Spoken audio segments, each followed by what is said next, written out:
ఈ రోజున ప్రభుత్వ మెడికల్ కళాశాలని ప్రభుత్వ ఆసుపత్రుల్ని ప్రైవేట్ పరం చేస్తూ చంద్రబాబు నాయుడు గారు పవన్ కళ్యాణ్ గారి కూటమి ప్రభుత్వం అనుసరిస్తున్నటువంటి విధానాలని వ్యతిరేకిస్తూ పేద సామాన్య వర్గాలకి వైద్యం అందుబాటులో ఉండాలని వైఎస్ జగన్మోహన్ రెడ్డి గారు ఇచ్చినటువంటి ప్రజా ఉద్యమం కోటి సంతకాల సేకరణకి సంపూర్ణ మద్దతు ఇచ్చినటువంటి AP backward classes federation founder chairman and president Tammisetti Chakravarthi గారికి ముందుగా నా ధన్యవాదాలు తెలియజేసుకుంటా ఉన్నా.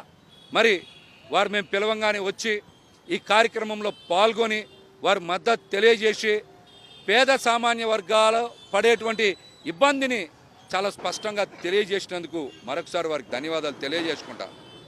చంద్రబాబు నాయుడు గారికి పేద ప్రజల మీద కన్నా సామాన్య ప్రజల మీద కన్నా పెట్టుబడిదారీ వర్గం మీదనే అమితమైనటువంటి ప్రేమ ఉందని చెప్పడానికి పీపీపీ విధానమే ఒక ఉదాహరణని ఈ సందర్భంగా మేము స్పష్టంగా తెలియజేయగలుగుతాను.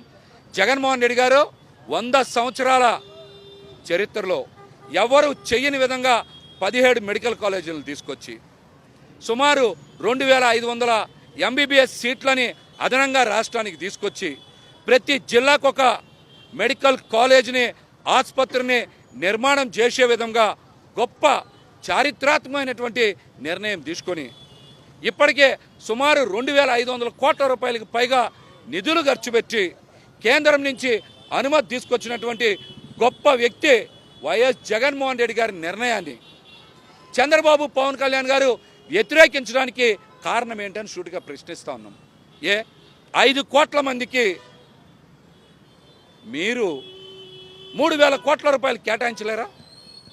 17 మెడికల్ కాలేజీల నిర్మాణానికి 5 కోట్ల మందికి సేవ చేసుకునేటువంటి ఈ మెడికల్ కాలేజీలకి 3000 కోట్ల రూపాయల నిధులు చంద్రబాబు పవన్ కళ్యాణ్ గారు కేటాయించలేరా?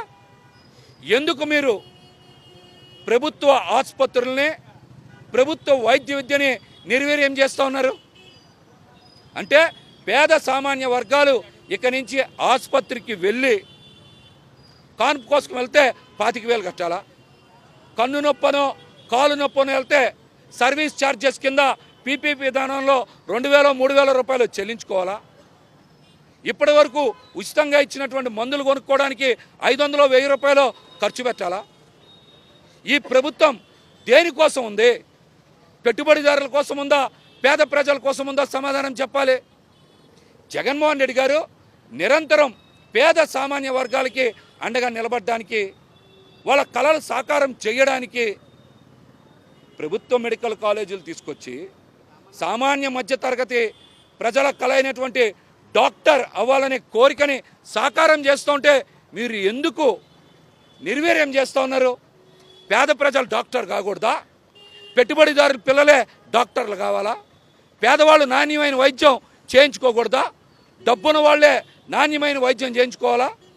పేదవాళ్ళకి రోగం వస్తే చచ్చిపోవాలా? ఏంటి ప్రభుత్వం? ఏంటి ప్రభుత్వ వైఖరి? మీరు సమాధానం చెప్పాలి. 5 సంవత్సరాల్లో మీ 3 హెలికాప్టర్లకి ఖర్చు పెట్టేటువంటి డబ్బులతో ఈ రాష్ట్రంలో సగం మెడికల్ కాలేజీల నిర్మాణం చేయొచ్చు. సగం మెడికల్ కాలేజీల నిర్మాణం చేయొచ్చు.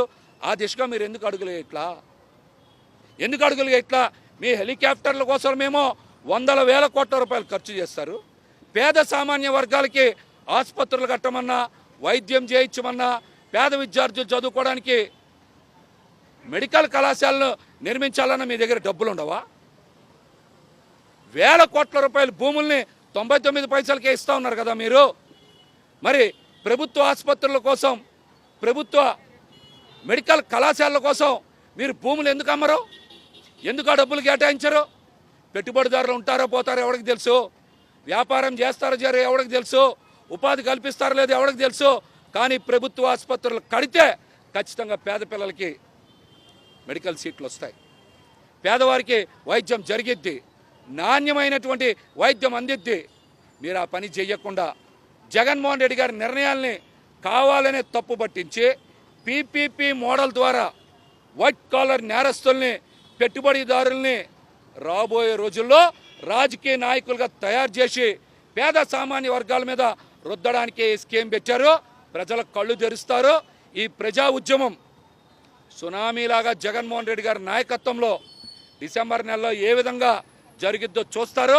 కూటమి ప్రభుత్వం కనుక ఇప్పటికైనా కళ్ళు తెరిచి మీరు తక్షణమే పీపీపీ విధానాన్ని రద్దు చేయకపోయినా, ప్రభుత్వ ఆసుపత్రుల విధానాన్ని మీరు కనుక పీపీ విధానం రద్దు చేసుకోకపోయినా, మెడికల్ కాలేజీల నిర్మాణాన్ని చేపట్టకపోయినా మీకు ప్రజల దగ్గర నుంచి తగిన శాస్త్ర తప్పదని కూడా హెచ్చరిస్తాం.